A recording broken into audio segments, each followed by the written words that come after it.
من الشيطان الرجيم. بسم الله الرحمن الرحيم. القارعة ما القارعة وما أدراك ما القارعة يوم يكون الناس كالفراش المبثوث وتكون الجبال كالعهن المنفوش فأما من ثقلت موازينه فهو في عيشة راضية وأما من خفت موازينه فأمه هاوية وما أدراك ما هي نار حامية. صدق اللہ العظیم.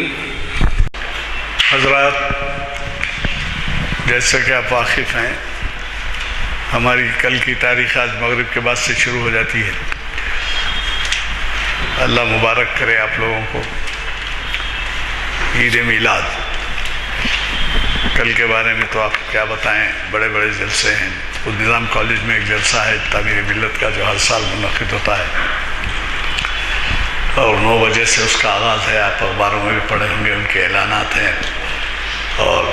اعلانیے ہیں بہت سے. جی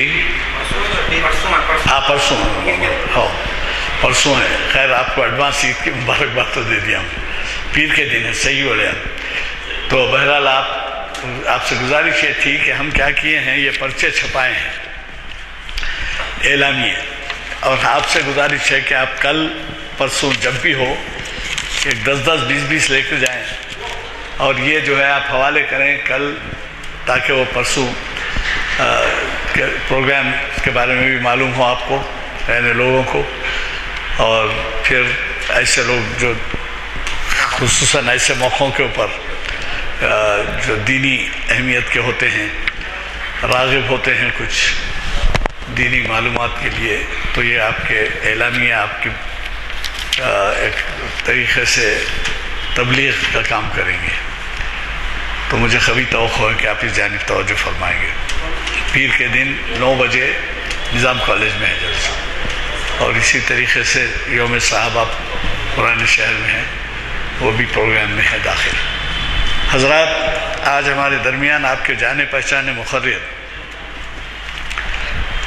ڈاکٹر سید اسلام الدین مجاہد صاحب موجود ہیں، اور یہ تاریخ اسلام کی 760ویں نشست ہے. میں گزارش کروں گا ذرا اگلی سیٹیں خالی نہ تو رکھیے، اگلے آ جائیے،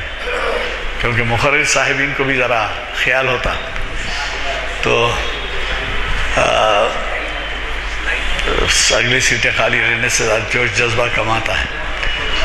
تو یہ جو ہے تاریخ اسلام کی 760ویں نشست ہے، اور شاید ان کے اب تک 100 سے زائد خطابات ہو چکے ہیں. انہوں نے جو عنوان دیا ہے وہ ظاہر ہے کہ وقت کی ترجمانی کرتا ہے، یعنی سرکار دو عالم صلی اللہ علیہ وسلم کی تشریف آوری ظاہر ہے خطہ عرب کے لیے ہی نہیں تھی، مسلمانوں کے لیے نہیں تھی، بلکہ سبھی جانتے ہیں کہ وہ انسانیت کے لیے تھی. اور انہوں نے جو عنوان دیا ہے نبی اکرم صلی اللہ علیہ وسلم بحیثیت معلم انسانیت.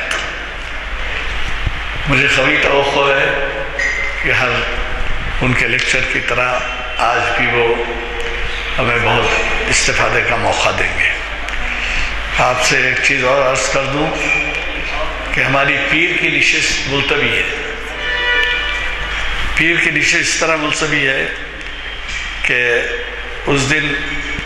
پیر کے دن ہماری آپ کو معلوم ہے شریعت انفارمیشن سروس کی محفل ہوتی ہے، لیکن بوجہ میلاد النبی پیر کو ملتوی رکھا گیا ہے. اور پھر اس کے بعد آپ ہی کے جانے پہچانے اور غیر معمولی ذہین اسکالر جناب ایاز الشیخ صاحب اس سے پہلے کئی مرتبہ یہاں ہمیں مخاطب کر چکے ہیں اقبال شناسی کی محافل کو. وہ اقبال کی 877ویں نشست کو مخاطب کر رہے ہیں، اور انہوں نے اقبال جنہیں شاعر اسلام کا درجہ حاصل ہے یا خطاب دیا گیا ہے، عنوان دیا ہے اقبال کی نظم طلوع اسلام، ایک تجزیاتی مطالعہ۔ مجھے قوی توقع ہے کہ چہارشنبے کے دن نہ صرف آپ بلکہ آپ کے ساتھ ایسے حضرات جنہیں دین کے خطابات سے دلچسپی ہے ساتھ لیتے آئے نوجوانوں کو، میں آج کے ہمارے مقرر صاحب سے گزارش کرتا ہوں کہ وہ شہ نشین پر تشریف لائیں اور ہمیں مخاطب ہوں۔ والصلاة والسلام علی رسول الامین وقائد المجاہدین وعلی آلہ وصحبہ اجمعین والعاقبۃ للمتقین۔ فاعوذ باللہ من الشیطان الرجیم، بسم اللہ الرحمن الرحیم۔ قل یا ایہا الناس انی رسول اللہ الیکم جمیعا، وقال اللہ تعالی فی مقام آخر وما ارسلناک الا کافۃ للناس بشیرا ونذیرا، وقال النبی صلی اللہ علیہ وسلم انا بعثت معلما، صدق اللہ العظیم۔ ساری حمد و ستائش اور ساری کبریائی اور ساری بزرگی اس خالق و کون و مکان کے لیے سزاوار ہے جس نے اس کائنات کو وجود بخشا۔ لاکھوں درود و سلام تمام انبیاء اور مرسلین اور بالخصوص جمیل الشمم شفیع الامم صاحب الجود والکرم سرکار دو عالم صلی اللہ علیہ وسلم پر کہ جنہوں نے ساری انسانیت کو ہدایت کا راستہ دکھایا۔ قابل احترام بزرگان ملت اور عزیز نوجوان ساتھیوں، جیسا کہ ابھی آپ کے سامنے محترم غلام یزدانی صاحب نے فرمایا کہ ماہ ربیع الاول کا مہینہ چل رہا ہے اور اس وقت پورے عالم اسلام میں حضور اکرم صلی اللہ علیہ وسلم کی ولادت باعثادت کا جشن مختلف حیثیتوں سے منایا جا رہا ہے۔ کہیں پر بین الاقوامی سطح پر سیرت کی کانفرنس منعقد ہو رہی ہے اور کہیں پر حضور اکرم صلی اللہ علیہ وسلم کی حیات اور آپ کے مختلف کارناموں کو دنیا کے سامنے مختلف زبانوں میں پیش کیا جا رہا ہے۔ خود ہمارے اپنے شہر کے اندر ہر محلے میں تقریباً میلاد کی محفلیں منعقد ہوتی رہی ہے۔ چنانچہ آپ دیکھیں گے کہ بڑے جلسوں سے لے کر چھوٹے چھوٹے گلیوں میں بھی لوگ اس کا اہتمام کرتے ہیں۔ یہ ساری چیزیں دراصل اس بات کی علامت ہے کہ امت مسلمہ کو اپنے رسول پاک صلی اللہ علیہ وسلم سے انتہائی والہانہ عشق ہے اور اپنے عشق کا ایک اظہار یہ میلاد کے جلسے، یہ سیرت کی کانفرنسیں اور یہاں پر ہمارا اور آپ کا بیٹھنا ہے۔ عزیزان گرامی، یہ اللہ تبارک و تعالیٰ کا بہت بڑا احسان ہے امت مسلمہ پر کہ اللہ تعالیٰ نے جہاں اپنی آخری کتاب قرآن مجید کی شکل میں نازل فرمائی اور اس کی حفاظت کا ذمہ لیا، اسی طرح سے قرآن کو عملی شکل پر دنیا کے سامنے پیش کرنے کے لیے حضور اکرم صلی اللہ علیہ وسلم کو دنیا میں مبعوث فرمایا۔ اور پھر اللہ کے رسول کا ہر عمل اور آپ کا ہر قول دراصل قرآن کی ترجمانی ہے۔ صحابہ کرام نے حضرت عائشہ رضی اللہ تعالیٰ عنہ سے سوال کیا تھا کہ ہم کس طریقے سے آپ کی شخصیت کو جانیں، تو آپ نے اس وقت جو فرمایا یہ کہا کہ کانا خلقہ القرآن، یعنی قرآن مجید رسول اللہ صلی اللہ علیہ وسلم کے کردار کا عکس ہے۔ اگر آپ قرآن کی آیات کو عملی طور پر دیکھنا چاہتے ہیں، قرآن کے احکام کو عملی مظاہرہ اگر آپ چاہتے ہیں، تو پھر نبی کریم صلی اللہ علیہ وسلم کی شخصیت کو دیکھو کہ کس طریقے سے آپ صلی اللہ علیہ وسلم نے اللہ کے ایک ایک حکم کو اپنے قول کے ذریعے اور اپنے عمل کے ذریعے دنیا کے سامنے واشگاف انداز بیان فرما دیا۔ تو یہ اللہ تبارک و تعالیٰ کا بہت بڑا احسان ہے کہ اللہ تعالیٰ نے اس امت کو ہدایت کے راستے پر قائم رکھنے کے لیے جہاں ایک طرف اپنی کتاب پر نزول فرمایا، دوسری طرف ایک مکمل شخصیت، ایک جامع شخصیت اور ایک لازوال ہستی کو ہمارے سامنے پیش کر دیا کہ اب کسی اور طرف ہم کو دیکھنے کی ضرورت نہیں ہے۔ پھر دوسرا کمال یہ ہے کہ جس طریقے سے اللہ تعالیٰ نے قرآن کو قیامت تک کے لیے محفوظ کر دیا اور کہا کہ نحن نزلنا الذکر وإنا لہ لحافظون، کہ ہم خود اس کو نازل کیے ہیں اور ہم خود اس کی حفاظت فرمائیں گے، اسی طریقے سے رسول اللہ صلی اللہ علیہ وسلم کے ایک ایک عمل کو اور آپ کے ایک ایک قول کو بھی اللہ تعالیٰ نے محفوظ فرما دیا۔ دنیا کی کوئی ہستی چاہے کتنا سا بڑا فلاسفر ہو، کتنا ہی بڑا حاکم ہو اور کتنا ہی بڑا بادشاہ ہو، اس کی کوئی زندگی ہم کو مستند نہیں طور پر نہیں ملتی سوائے رسول کریم صلی اللہ علیہ وسلم کی حیات طیبہ کے، کہ آپ کس طرح ازواجی زندگی گزارے، کس طریقے سے صحابہ کرام کے ساتھ آپ کا معاملہ تھا، اللہ کے ساتھ آپ کا معاملہ کیسا تھا، آپ کے معاملات کیسے تھے، ان ساری چیزوں کو ہمارے بزرگوں نے احادیث کی شکل میں ہمارے سامنے محفوظ کر دیا ہے۔ چنانچہ یہ بہت بڑا کارنامہ ہے کہ ہم دیکھتے ہیں کہ دنیا میں بڑے بڑے پیشوائے، دنیا میں بڑے بڑے رہنمائے، لیکن ان کی زندگی ان کے حیات تک باقی رہی ان کی تعلیمات، اور جب دنیا سے چلے گئے تو پھر ان کی تعلیمات کے اندر ہم دیکھتے ہیں کہ کوئی یقین کے ساتھ نہیں کہہ سکتا کہ وہ بالکل صحیح تعلیمات ہیں۔ گوتم بدھ کی زندگی کو دیکھ لیجئے، مہاویر کی زندگی کو دیکھ لیجئے، دیگر لوگوں کی زندگیوں کو دیکھ لیجئے، لیکن رسول کریم صلی اللہ علیہ وسلم کی حیات طیبہ کا یہ اعجاز ہے کہ آپ کے ایک ایک عمل کو اس طریقے سے محفوظ کر دیا گیا کہ کوئی یہ نہیں کہہ سکتا ہے کہ اس میں کسی قسم کے رمق برابر بھی کوئی کمی یا زیادتی ہوئی ہو۔ پھر تیسری چیز جو ہمارے لیے باعث اعزاز ہے، امت مسلمہ کو اللہ تعالیٰ نے اس دنیا میں جو امام بنایا ہے اور قیادت اس کی جو سونپی ہے، اس کی وجہ کوئی آپ کی دولت نہیں ہے، کوئی اقتدار نہیں ہے، بلکہ یہی دو چیزیں ہیں،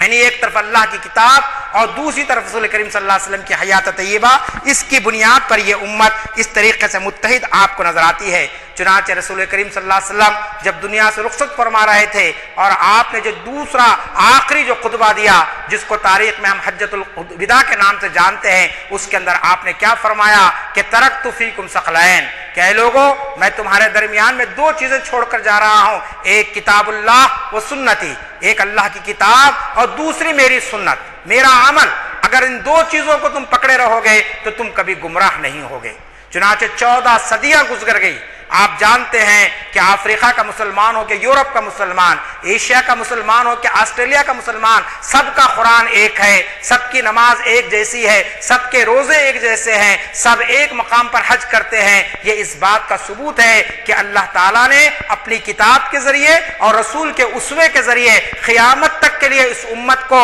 چند ایسی چیزوں پر متحد کر دیا کہ دیگر قومیں کے پاس ایسا اتحاد کا کوئی مرکز نظر نہیں آتا ہے، جس پر ہم کو اللہ تعالیٰ کا شکر بجا لانا چاہیے۔ چنانچہ ہم جانتے ہیں کہ آج ہم جس شخصیت کے اور جس ہستی کی یاد مناتے اور جس کی تعلیمات دنیا کے سامنے ہم پہنچا رہے ہیں، یہ تعلیمات کیا صرف امت مسلمہ کی حد تک ہے؟ کیا صرف مسلمانوں کو جاننا چاہیے؟ آج ہم جشن میلاد بناتے ہیں، ہم سیرت کی محفلیں کرتے ہیں، اور جیسا کہ میں نے کہا کہ بڑے بڑے عظیم الشان جلسے ہمارے پاس ہوتے ہیں، لیکن بہت کم جلسوں میں ہم اس بات کو پیش کرنے میں کامیاب ہوتے ہیں کہ رسول کریم صلی اللہ علیہ وسلم پوری انسانیت کے لیے مسیحا بنا کر بھیجے گئے ہیں، پوری انسانیت کے آپ معلم رہے، پوری انسانیت کا آپ معمار رہے، اور پوری انسانیت کو آپ نے نارے جہنم سے نکال کر جنت کی طرف راستہ لانے کا راستہ آپ نے بتایا، کیونکہ قرآن اس کی گواہی دے رہا ہے، اور قرآن کہتا ہے کہ اے نبی صلی اللہ علیہ وسلم آپ کہہ دیجئے قل یا ایھا الناس انی رسول اللہ الیکم جمیعا، کہ اے گروہ انسانی میں ہر شخص کے لیے نبی بنا کر بھیجا گیا ہوں، ہر انسان کے لیے، چاہے اس کا تعلق کسی خطے سے ہو، چاہے اس کا تعلق کسی نسل سے ہو، چاہے اس کا تعلق کسی گروہ سے ہے، لیکن میں سب کے لیے نبی بنایا گیا ہوں، کیونکہ اللہ نے مجھے خاتم النبیین بنایا ہے۔ اب میرے بعد کوئی نبی آنے والا نہیں ہے، اب میرے بعد کوئی رسول آنے والا نہیں ہے۔ چنانچہ اللہ تعالیٰ کی اس حکمت کا تقاضا تھا کہ جب رسول کریم صلی اللہ علیہ وسلم پوری انسانیت کے لیے نبی بنا کر بھیجے گئے تو پوری انسانیت کے لیے آپ نے رہنمائی فرمائی۔ اس مختصر محفل کے اندر وہ ساری باتیں تو میں آپ کے سامنے نہیں رکھ سکتا ہوں کہ رسول کریم صلی اللہ علیہ وسلم بحیثیت معلم انسانیت ہم کو کیسے نظر آتے ہیں، کس طریقے سے آپ نے انسانوں کی تربیت فرمائی، کس طریقے سے ان کے اندر وہ تعلیمات کو اجاگر کیا جو ایک انسانی معاشرے میں امن کو قائم کرتی ہے، جہاں پر لوگوں کے ساتھ انصاف کیا جا سکتا ہے۔ چنانچہ چند گوشے میں آپ کے سامنے اس موقع پر رکھنا چاہتا ہوں۔ سب سے پہلی بات یہ ہے کہ رسول کریم صلی اللہ علیہ وسلم کی دنیا میں آمد سے پہلے آپ جانتے کہ انسان مختلف گروہوں میں بٹا ہوا تھا، مختلف قسم کی عصبیتیں ان کے اندر پائی جاتی ہے۔ خود مکے کی سرزمین کے اندر آپ جانتے ہیں کہ کئی قبائل تھے، قریش قبیلہ تھا، حضرت کا قبورہ تھا، اوس کا قبیلہ تھا، اسی طریقے سے لوگ قبیلوں میں بٹے ہوئے تھے، اور نہ صرف بٹے ہوئے تھے بلکہ ان کے اندر ایک دوسرے سے تعصب، ایک دوسرے سے دشمنی اور ایک دوسرے سے انتقام لینے کا جذبہ اتنا زیادہ تھا کہ معمولی باتوں پر ان کے اندر لڑائی اور جھگڑا اور جنگ و جدال کا ایسا ماحول پیدا ہوتا تھا کہ نسل در نسل تلواریں چلتی تھی۔ لیکن رسول کریم صلی اللہ علیہ وسلم کی آمد اور آپ کی دنیا میں تشریف لانے کے بعد آپ دیکھتے ہیں کہ آپ صلی اللہ علیہ وسلم نے سارے حسب و نسب، رنگ و نسل، علاقہ اور ذات کی ساری زنجیروں کو توڑتے ہوئے ساری انسانیت کو ایک لڑی میں پرو دیا کہ کوئی حسب و نسب کا تعلق باقی نہیں رہا، کوئی جو ہے نا فخر نہیں رہا کہ میں فلاں خاندان میں پیدا ہوا ہوں، فلاں قبیلے میں پیدا ہوا ہوں۔ قرآن اس کی گواہی کیسے دیتا ہے کہ رسول کریم صلی اللہ علیہ وسلم جب دنیا میں آئے تو آپ کا مشن کیا بتایا گیا؟ یأمرہم بالمعروف وینہاہم عن المنکر ویحل لہم الطیبات ویحرم علیہم الخبائث ویضع عنہم اسرہم والاغلال التی کانت علیہم۔ یہ آپ کو معلوم ہے سورہ اعراف کی آیات ہے، آیت نمبر 157 پارہ نواں پارے میں یہ آیت موجود ہے۔ اس آیت کے ایک جملے کا جو ترجمہ ہے وَيَضَعُ عَنْهُمْ إِصْرَهُمْ وَالْأَغْلَالَ الَّتِي كَانَتْ عَلَيْهِمْ، یعنی رسول کریم صلی اللہ علیہ وسلم کی آمد عام انسانوں کی آمد کی طرح نہیں ہے، یہ کوئی ایک انسان دنیا میں پیدا ہو گیا اور چلے گیا، بلکہ آپ دنیا میں کس لیے آئے؟ وہ ان پر سے وہ بوجھ اتارتا ہے جو ان پر لدے ہوئے تھے، اور وہ بندشیں کھولتا ہے جہاں جس میں وہ جکڑے ہوئے تھے۔ قرآن گواہی دیتا ہے کہ رسول کریم صلی اللہ علیہ وسلم کا انسانیت پر سب سے بڑا احسان یہ ہے کہ انسان اب مختلف قسم کے بوجھ اپنے جسم پر لدا ہوا تھا۔ پتھروں کی پوجا کرنا،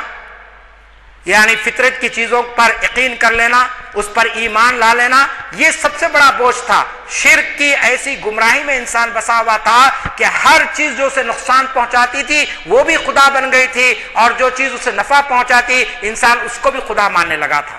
چنانچہ قرآن اس طرف اشارہ کر کے کہتا ہے کہ اللہ کے رسول نے وہ بوجھ کو اتارا جو انسانوں پر تھا، اور ان بندشوں کو توڑا جس میں انسان جکڑا ہوا تھا۔ کتنی بندشیں تھی، رسم و رواج کتنے تھے، خاندان کی بندشیں تھی، قبیلے کی بندشیں تھی، لوگ ایک دوسرے سے شادی بیاہ کے معاملات نہیں کر سکتے تھے، تجارت نہیں کر سکتے تھے، ایک قبیلہ والا دوسرے قبیلے والے سے کوئی تعلق نہیں رکھ سکتا تھا۔ لیکن قرآن کہتا ہے کہ اس رسول کی آمد نے انسان کو ان ساری بندشوں سے آزاد کیا۔ پھر آپ جانتے ہیں آپ نے اپنی آمد کا اعلان قرآن کی اس آیت کے ذریعے کیا کہا؟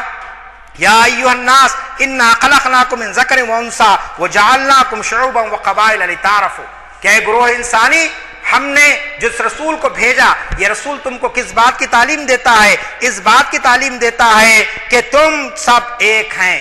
اور تمہارے اندر جو فرق رکھا گیا وہ ایک دوسرے کو جاننے کے لیے، تعارف کے لیے، کہ فلاں کا نام عبد الرحیم ہے، فلاں کا نام عبد الکریم ہے، فلاں کا نام کچھ اور ہے، تو یہ صرف تعارف کے لیے ہے، ورنہ کوئی کسی سے اعلیٰ نہیں ہے اور کوئی کسی سے ادنا نہیں ہے، سوائے ایک ہے ان اکرمکم عند اللہ اتقاکم، کہ تم میں جو متقی ہے، جو میں جو پرہیزگار ہے، وہ اللہ کے پاس مقرب ہے، وہ اللہ کا پسندیدہ بندہ ہے۔ پھر اسی طریقے سے آپ نے انسانیت کو کس طرح مقام پر پہنچایا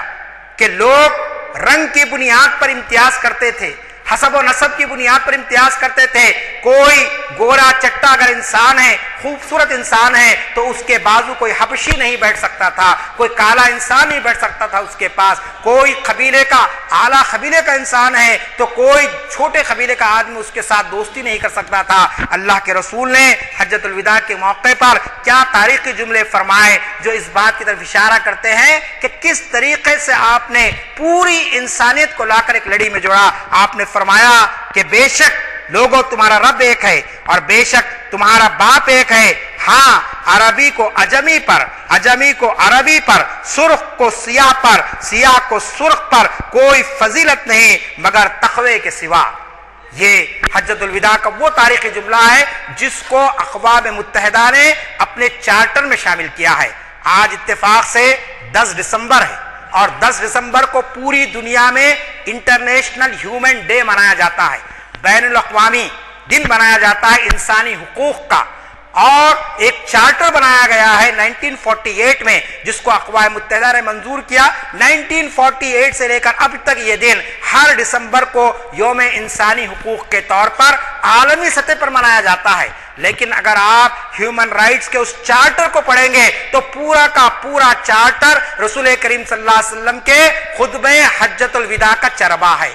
فرق یہ ہے کہ انہوں نے اس کو کوٹ نہیں کیا، انہوں نے بددیانتی کی۔ دنیا کے حکمرانوں نے، دنیا کے بڑے بڑے یعنی آپ کے فلسفیوں نے سارے پوائنٹس تو اس خطبے سے لیے، لیکن یہ نہیں کہا کہ یہ خطبہ عرب کے سرزمین پر مسلمانوں کے یا انسانیت کے پورے مسیحا نے دیا تھا. یہ جملے انہوں نے نہیں لکھے, لیکن اگر آپ پڑھیں گے تو اس میں یہ جملے آپ کو ملیں گے کہ کوئی کسی کا فرق نہیں ہے. all human beings are equal, there is no question of یعنی discrimination on the basis of caste, creed, religion وغیرہ وغیرہ. لیکن 1400 سال پہلے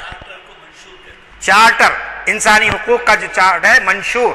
ایک دستاویز ہے, ایک ڈاکومنٹ ہے, وہ چارٹر دنیا کے سامنے پیش کیا کہ منشور جو بنایا گیا اور اس کا بڑا اہتمام کیا جاتا ہے اور پھر اس کو نافذ کرنے کی باتیں کی جاتی ہے. لیکن آپ دیکھیں گے کہ رسول کریم صلی اللہ علیہ وسلم نے آج سے 14 صدیاں پہلے انسانیت کو مقام بتایا کہ کہا کہ کسی کالے کو کسی گورے پر, کسی عربی کو کسی عجمی پر کسی قسم کی کوئی تقوی نہیں, کوئی جو ہے سب برتری نہیں ہے, کوئی فوقیت نہیں ہے, مگر یہ کہ تقوی کے سبب. اگر تقوی ہے, متقی ہے انسان, چاہے وہ کتنے ہی میلے کپڑوں میں رہو, کتنی ہی غربت اس سے جھلکتی ہو, لیکن وہ معزز ہے اللہ کے پاس, اس کا اکرام کیا جائے گا. پھر اسی طریقے سے ایک بہت ہی اہم ترین بات جو میں آپ کے سامنے رکھنا چاہتا ہوں, اللہ کے رسول نے مکے کو جو آپ کا وطن تھا اس کو مخاطب کرتے ہوئے فرمایا تھا, اے مکہ تو مجھے بہت عزیز ہے, لیکن میرے سامنے مسلمان کا خون تجھ سے زیادہ عزیز ہے.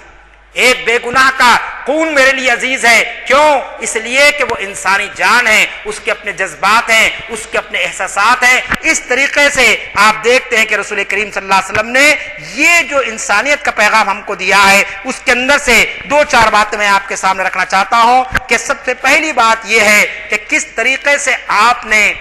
یعنی انسانی حقوق کو اور انسان کے احترام کو جو مقام بلند عطا فرمایا. مکہ فتح ہوا, آپ جانتے ہیں کہ 8 ہجری میں مکہ فتح ہوتا ہے اور 10,000 صحابہ اکرام آپ کے ساتھ موجود ہیں, اور اس میں جلیل القدر صحابہ ہیں. وہ صحابہ بھی ہیں جو بدر کے میدان میں آپ کے ساتھ تھے, وہ صحابہ بھی ہیں جو اولین طور پر اسلام لائے تھے, وہ لوگ بھی ہیں جنہوں نے سارا مال اللہ کے رسول کے حکم پر اسلام کی اشاعت کے لٹا دیا تھا. ہر شخص اپنی جگہ پر ایک بہت ہی محترم ہستی تھی, بہت ہی مکرم ہستی تھی. لیکن آپ جانتے ہیں کہ جب مکہ فتح ہوا اور اس کے بعد جب اذان دینے کی بات آئی تو مورخ لکھتا ہے کہ محسن انسانیت کی دور بھی نگاہیں اس شخصیت پر پہنچ گئی جو بظاہر بہت ہی کمزور تھا, جس کا تعلق کوئی بڑے قبیلے سے نہیں تھا, کوئی جو دولت مند نہیں تھا, اور جو عام نگاہیں اس کو محسوس نہیں کر سکتی تھی کہ اللہ کے رسول کی نگاہ میں اس کا کتنا بڑا مقام ہے. لیکن اللہ کے رسول ارشاد فرمایا کہ بلال, آج کا دن اللہ کی کبریائی کا دن ہے, لہذا کعبے کی چھت پر چڑھ جاؤ اور اذان دو. اور اس کے بعد کا جو نقطہ ہے مورخ جو بات لکھتا ہے وہ یہ ہے کہ حضرت بلال جب کعبے کی چھت پر چڑھنے لگے تو آپ کے قدم ڈگمگائے. اس وقت رسول کریم صلی اللہ علیہ وسلم نے اپنا شان مبارک رکھ دیا اور بلال کے پیر رسول کریم صلی اللہ علیہ وسلم کے کندھے پر تھے. آپ غور فرمائیے, یعنی سردار انبیاء ہیں آپ کو معراج کا سفر طے کیا گیا, یہ ساری چیزیں اپنی جگہ پر ہیں, لیکن آپ نے انسانیت کو جو پیغام دیا وہ پیغام یہ تھا کہ آپ نے کہا کہ بلال تم میرے کندھے پر ہاتھ رکھو اور پاؤں رکھو اور اس طریقے سے اوپر چڑھو اور جا کر وہاں پر اذان دو. یہ واقعہ ایک عملی ثبوت ہے کہ کس طریقے سے انسانی حقوق کو نافذ کیا جا سکتا ہے. بڑے بڑے دعوے کر لینا, پارلیمنٹ میں قانون کو منظور کر لینا اور اس کے بعد یہ کہنا کہ ہم نے سماج کے ساتھ بڑا انصاف کیا ہے, تو آپ جانتے ہیں کہ یہ باتیں کبھی کام آنے والی نہیں ہیں. پھر اسی طریقے سے رسول کریم صلی اللہ علیہ وسلم کا ایک موقع کہ بدر کا میدان ہے اور بدر میں آپ کو کامیابی مل گئی ہے, کچھ لوگ قید کر لیے گئے.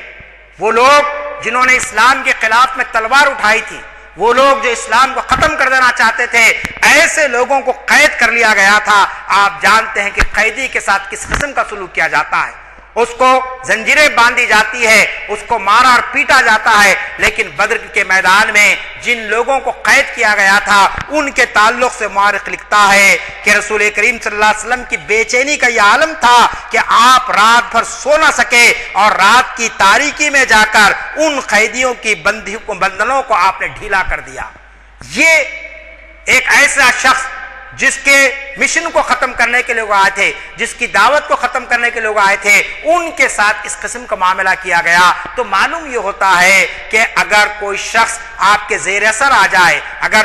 جس پر آپ کا کنٹرول قائم ہو جائے، جو آپ کے قابو میں آ جائے، چاہے تو آپ سزا بھی دے سکتے ہیں، چاہے تو اسے راحت بھی آپ دے سکتے ہیں۔ اس طریقے سے آپ نے ان لوگوں کے ساتھ اس قسم کا انصاف کیا۔ پھر اسی طریقے سے آج کے دور کے اندر ہمارے پاس سب سے بڑا مسئلہ ہے کہ نعوذ باللہ اسلام تلوار کے زور سے پھیلا ہے۔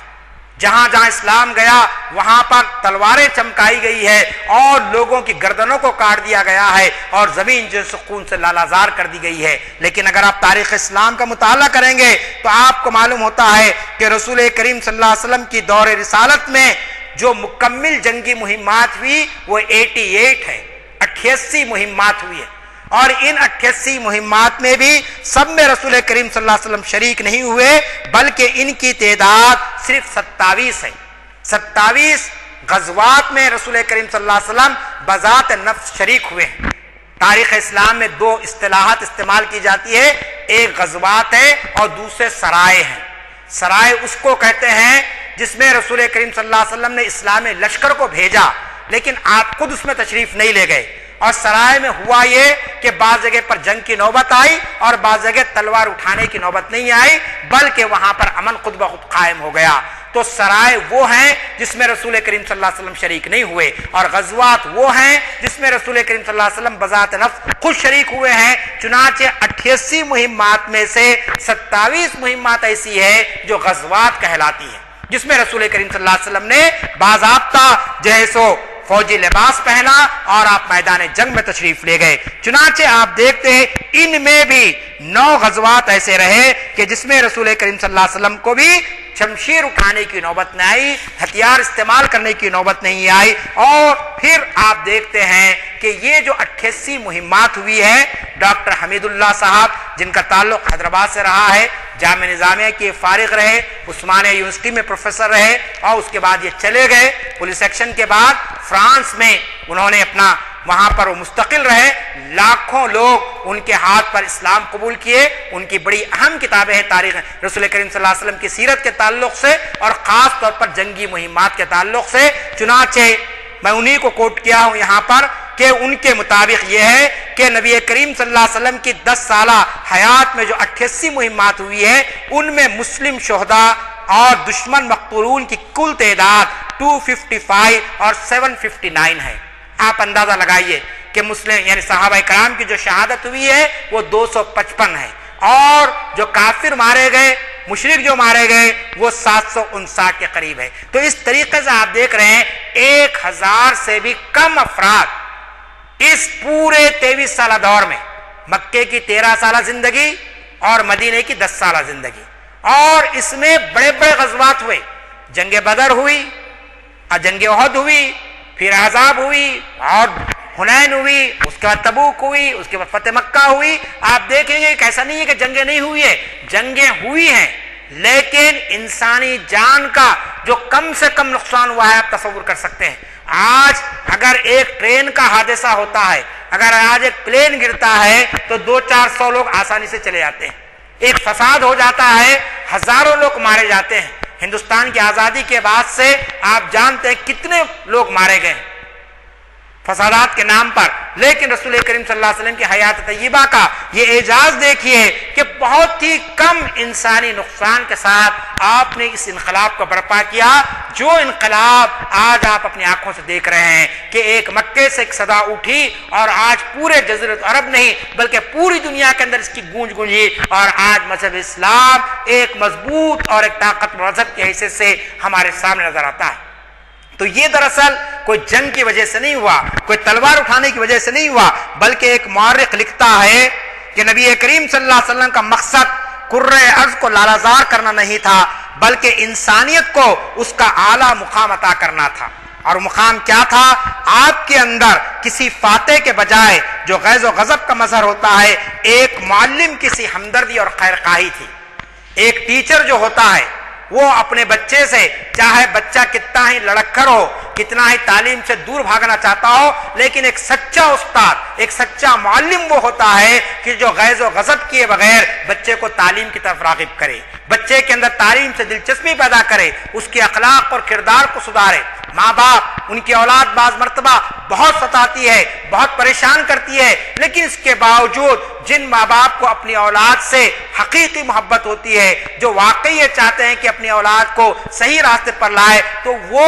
غصے سے زیادہ نرمی کے ساتھ، محبت کے ساتھ، خیر خواہی کے ساتھ اپنے اولاد کو ہدایت کی طرف لاتے ہیں۔ چنانچہ رسول کریم صلی اللہ علیہ وسلم کی حیات کا اور آپ کی شخصیت کا سب سے نمایاں پہلو یہ رہا کہ باطل طاقتیں، اسلام دشمن طاقتیں آپ کو ہمیشہ للکارتی رہی، آپ کا جینا دوبھر کر دیا گیا، آپ کو اپنا وطن چھوڑنا پڑا، آپ کو مکے سے نکل کر مدینہ آنا پڑا، اور وہاں آنے کے بعد بھی آپ کو چین نہیں ملا، لیکن اس کے باوجود آپ نے کبھی لوگوں کے ساتھ ظلم کا رویہ اختیار نہیں کیا، کبھی لوگوں کے ساتھ اس قسم کا رویہ نہیں کیا کہ بلا وجہ کے قتل و خون کا بازار گرم ہو جائے، بلکہ آپ ایک انسانیت کے معلم تھے، آپ انسانیت کے معمار تھے، لہذا آپ نے حالت جنگ میں بھی انسانیت کو باقی رکھا۔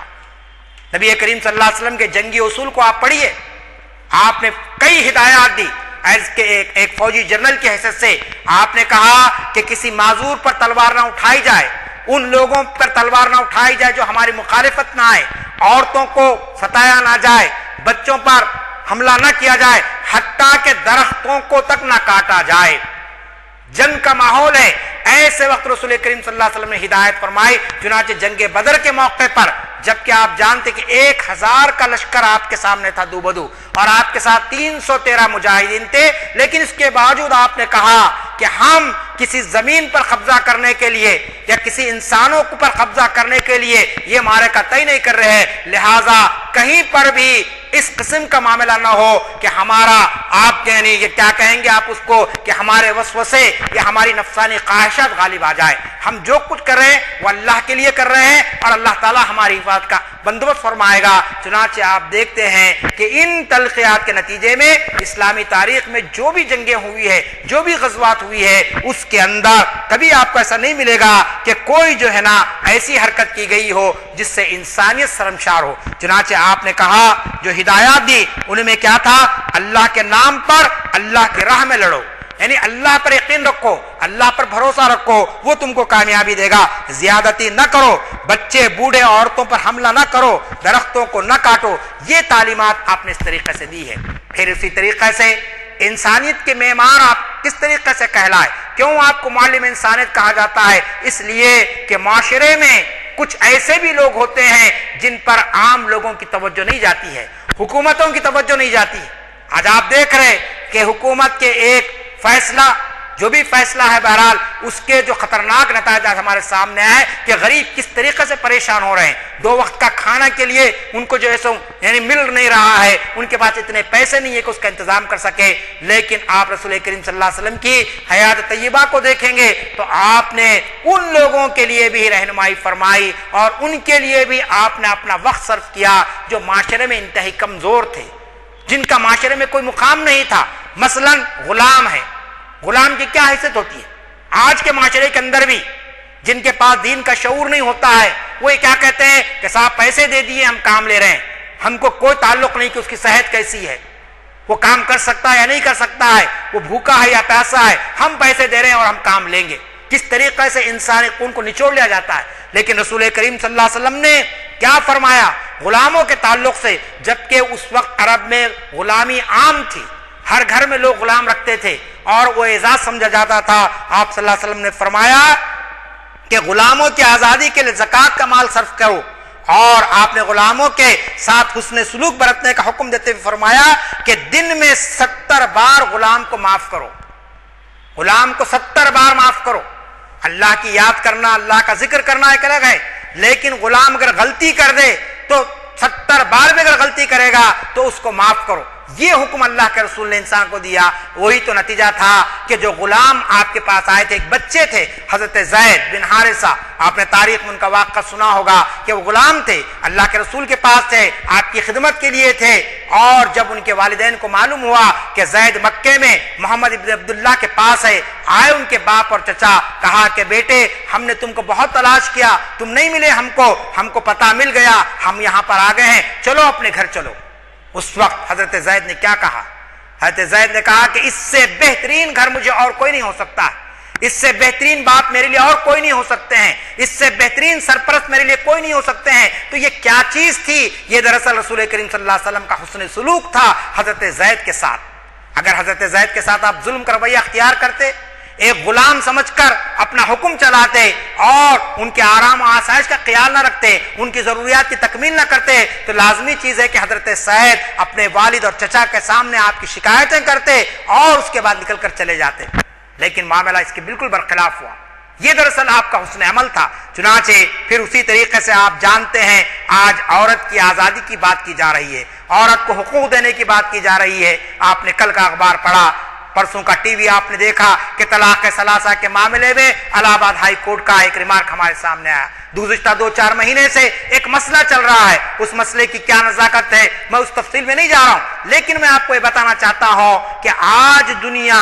عورت کے حقوق، عورت کی آزادی، عورت کو مساوات اور عورت کے ساتھ اس کا مستحق مقام دینے کی بات کر رہی ہے، لیکن 1400 سال پہلے رسول کریم صلی اللہ علیہ وسلم نے عورتوں کو کیا کیا حقوق دیے ہیں، عورتوں کو کتنی آزادی دی ہے، اس کے چند اشارے میں آپ کے سامنے رکھتا ہوں، کیونکہ انسانیت کا یہ نصف حصہ عورت ہے، کسی بھی معاشرے کے اندر عورت ہے۔ ہم مردوں کی باتیں بہت کرتے ہیں، عورتوں کی باتیں بہت کم ہوتی ہے۔ ابھی بھی سیرت کے جلسے ہو رہے ہیں تو مردوں کو مخاطب زیادہ کیا جاتا ہے، لیکن عورتوں کے جو معاملات ہیں، عورتوں کو اسلام نے کیا دیا ہے، خود رسول کریم صلی اللہ علیہ وسلم نے عورتوں کا کتنا لحاظ رکھا، اس پر بہت کم گفتگو کی جاتی ہے۔ حالانکہ اسلام کی تبلیغ کے لیے، اسلام کی اشاعت کے لیے اور رسول کریم صلی اللہ علیہ وسلم کا ساتھ دینے کے معاملے میں مردوں سے زیادہ عورتوں کی خدمات ہیں۔ آپ جانتے ہیں کہ سب سے پہلے اسلام لانے والے مرد نہیں تھے، عورت تھی۔ حضرت خدیجہ کبریٰ رضی اللہ تعالیٰ عنہ،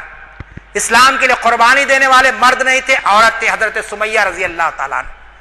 چنانچہ رسول کریم صلی اللہ علیہ وسلم نے عورتوں کے معاملے میں جو بات فرمائی، آپ جانتے ہیں آپ نے کہا، کیا فرمایا کہ 4 گناہوں میں بڑا گناہ ماں کی نافرمانی ہے۔ انسان کتنے ہی کام کر لے،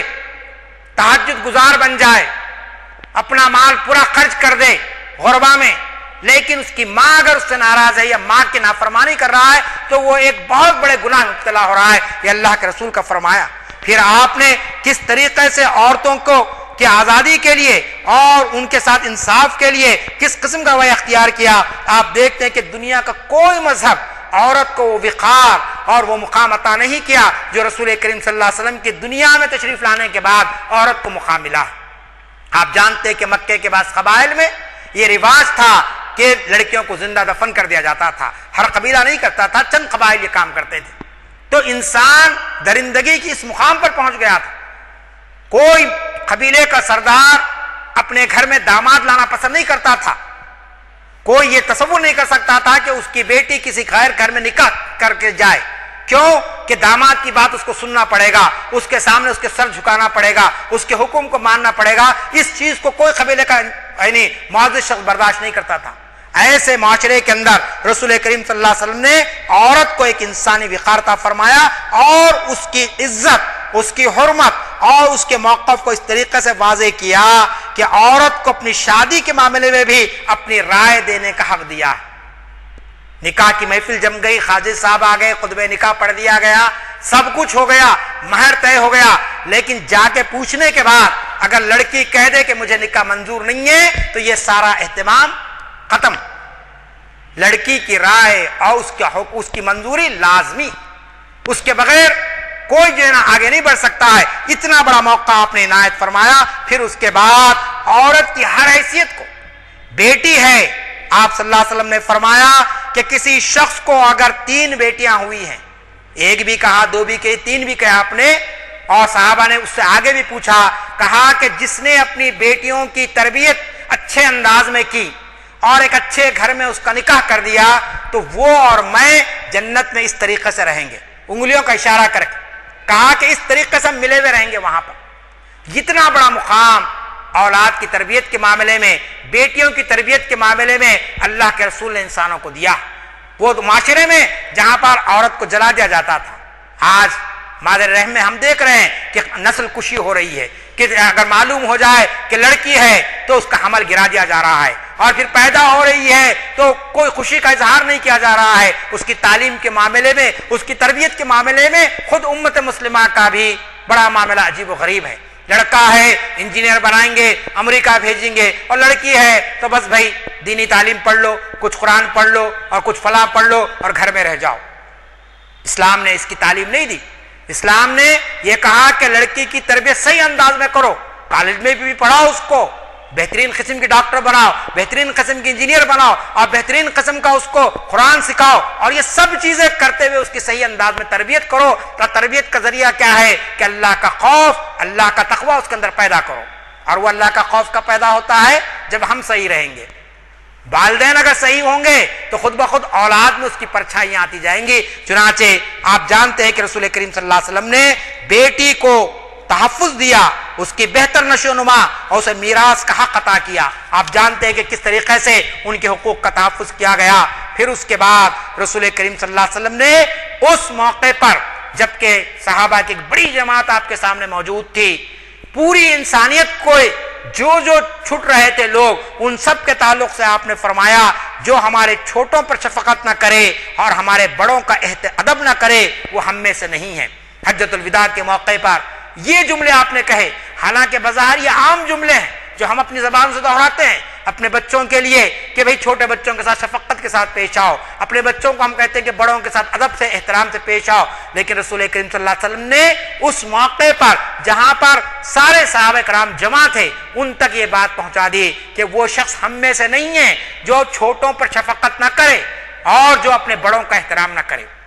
آج معاشرہ بگاڑ کی طرف جا رہا ہے، آج معاشرے میں بہت ساری برائیاں آ رہی ہے، لیکن ہم جانتے ہیں کہ کہاں تک ہم اس پر عمل کرتے ہیں، کہاں تک ہم رسول کریم صلی اللہ علیہ وسلم کی تعلیمات کی طرف آتے ہیں۔ پھر اسی طریقے سے آپ جانتے ہیں ان لوگوں کے لیے رسول کریم صلی اللہ علیہ وسلم کو اسوہ حسنہ کیا تھا جو اہل ایمان نہیں تھے، جنہوں نے ایمان نہیں لایا تھا، یہودی اور نصارہ، ان کے ساتھ معاملات کیسے تھے۔ واقعات بہت کچھ ہیں، ایک واقعہ آپ کے سامنے ہے کہ ایک غزوے میں چند بچے زد میں آ کر مارے گئے، اس پر آپ بے حد رنجیدہ ہو گئے۔ کسی نے کہا اللہ کے رسول وہ مشرکین کے بچے تھے، حضور صلی اللہ علیہ وسلم نے فرمایا کہ مشرکین کے بچے بھی تم سے بہتر ہیں،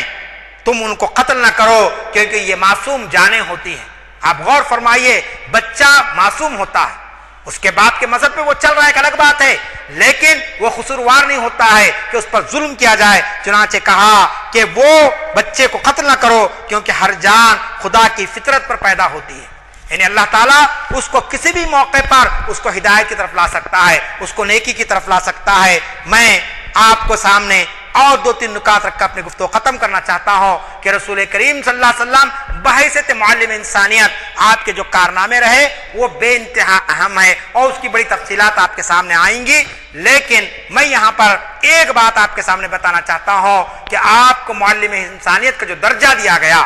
مسلمانوں نے نہیں، مستشرقین نے، ان لوگوں نے جو اسلام سے دشمنی رکھتے ہیں، انہوں نے اس بات کا اعتراف کر لیا کہ یقیناً رسول کریم صلی اللہ علیہ وسلم ساری انسانیت کے نجات دہندہ ہیں، ساری انسانیت کے مسیحا ہے۔ کیوں کہ آپ نے مقام انسانیت سے آگاہ کرتے ہوئے اسے قعر مذلت سے نکالا۔ یہ سب سے بڑا کارنامہ ہے آپ کا کہ انسان کو اس کا مقام بتایا۔ قرآن مجید اس کی گواہی دیتا ہے، لقد کرمنا بنی اسرائیل، کہ ہم نے بنی آدم کو ایک احترام کا مقام عطا کیا۔ اس کی تفصیلات رسول کریم صلی اللہ علیہ وسلم کی حیات میں ہم کو کس طریقے سے ملتی ہے، اس کی جھلکیاں میں آپ کے سامنے رکھی کہ اگر حضرت بلال ہیں اور دوسری طرف بڑے صحابہ کرام ہیں، لیکن حضرت بلال کی قربانیوں کو آپ نے اس طریقے سے واضح فرمایا فتح مکہ کے موقع پر۔ پھر اسی طریقے سے دیگر صحابہ کے ساتھ آپ کا جو معاملہ تھا۔ پھر دوسری بات، انسانوں کو جہالت کی تاریکیوں سے آپ نے آزاد کیا۔ آپ جانتے ہیں کہ پہلی وحی جو اللہ کے رسول پر نازل ہوئی وہ اقرأ باسم ربک الذی خلق ہے، وہ 5 آیات جو سورہ علق کی ہیں۔ تو اسلام کی آمد سے پہلے، رسول کریم صلی اللہ علیہ وسلم کی آمد سے پہلے دنیا جہالت میں تھی، دنیا تاریکی میں تھی، دنیا حیوانیت کے مقام پر تھی۔ آپ نے انسانیت کو حیوانیت سے نکالا، جہالت سے نکالا، اور ان کے اندر آپ جانتے ہیں کہ تعلیم کو عام کیا، اور پھر علم کی روشنی پھیلائی اور عقل کا صحیح استعمال سکھایا۔ قرآن مجید کے اندر ہم کو وہ آیات ملتی ہے کہ جس کے اندر کہا گیا کہ ہم نے اس رسول کو کیوں بھیجا، تاکہ وہ تمہارا تزکیہ کرے اور تم کو تعلیم دے کتاب کی، وَيُعَلِّمُهُمُ الْكِتَابَ وَالْحِكْمَةَ، کہ تم کو حکمت کی تعلیم دے اور پھر تمہارے لیے کامیابی کے راستے کھول دے۔ پھر ایک اور بات، رسول کریم صلی اللہ علیہ وسلم نے پوری انسانیت کو تفکر اور تدبر کی عادت ڈالی کہ انسان سوچے، غور کرے۔ آج آپ جانتے ہیں کہ اسلام پر بڑی الغار ہے، اسلام کو ختم کرنے کی بہت سازشیں ہو رہی ہے، ہمارے ملک میں شریعت اسلامی پر حملے ہو رہے ہیں، یہ سب اپنی جگہ پر ہے، لیکن اگر انسان عقل سے کام لے گا، انسان تفکر تدبر کی عادت ڈالے گا، تو پھر آپ دیکھیں گے لوگ پھر وہ خود اسلام کی طرف آئیں گے۔ آج ہمارے لیے یہ مبارک مہینہ اس بات کی طرف ہم کو متوجہ کر رہا ہے کہ ہم ان میلاد کی محفلوں کے ذریعے، ہم ان سیرت کے جلسوں کے ذریعے رسول کریم صلی اللہ علیہ وسلم کو معمار انسانیت کے طور پر پیش کریں، صرف مسلمانوں کے رسول کے طور پر پیش نہ کریں، صرف ان لوگوں کے رسول کے طور پر پیش نہ کرے جو آپ پر ایمان لائے، بلکہ یہ بتائے کہ یہ وہ ہستی ہے جس کی آمد سے پوری کائنات کے اندر ایک صالح انقلاب برپا ہو گیا، ایک پاکیزہ انقلاب برپا ہو گیا۔ یہ کام ہم کریں تو لازمی چیز ہے کہ ہمارا حق بھی ادا ہوگا، اور پھر ہم کل قیامت میں یہ کہہ سکیں گے کہ اللہ، ہم نے آپ کے رسول کی تعلیمات کو دنیا تک پہنچانے کا فریضہ انجام دیا۔ عزیزان ملت، ہم جس معاشرے میں ہیں، اس معاشرے کے اندر ہمارا اپنا قصور یہ ہے، سب سے بڑا قصور یہ ہے کہ ہم نے ہندوستان کے لوگوں کو تاج محل تو دیا، اس کی خوبصورتی دنیا کے سامنے لائی گئی، قطب مینار جیسا مینار، بلند مینار ہم نے کھڑا کر کے بتا دیا، ہم نے چار مینار بنا دیا، یہ سب کام ہم نے کیے ہمارے اسلاف نے، لیکن یہاں پر جس انداز میں خدا کے کلام کو اور خدا کے رسول کی تعلیمات کو پہنچانا چاہیے تھا، اس معاملے میں خدا معاف فرمائے ہمارے بزرگوں نے اور خاص طور پر ہمارے حکمرانوں نے وہ کام نہیں کیا جو ان کو کرنا چاہیے تھا۔ 800 سال تک مسلمانوں کی حکومت یہاں پر رہی، لیکن آپ جانتے ہیں ہمارے حکمران عیش اسمی رہے، اپنے اقتدار کو سنوارنے کے لیے، اپنے اقتدار کو مضبوط کرنے کے لیے انہوں نے قرآن کی تعلیمات کو جھٹلا دیا۔ اکبر نے دین الہی قائم کر لیا اور اسلامی شریعت کے پرخ چڑھانے کی اس نے کوشش کی، اور دوسرے حکمران آپ کو ملیں گے، اگر یہ حکمران وہ کام کرتے تو لازمی چیز ہے کہ نبی کریم صلی اللہ علیہ وسلم کی شخصیت پوری طریقے سے نکھر کر دنیا کے سامنے آتی، اور کوئی یہ نہیں کہہ سکتا کہ نعوذ باللہ رسول کریم صلی اللہ علیہ وسلم نے جنگ و جدال کی تعلیم دی ہے، فتنہ اور فساد کی تعلیم دی ہے۔ آج وہ ذمہ داری ہم پر آتی ہے۔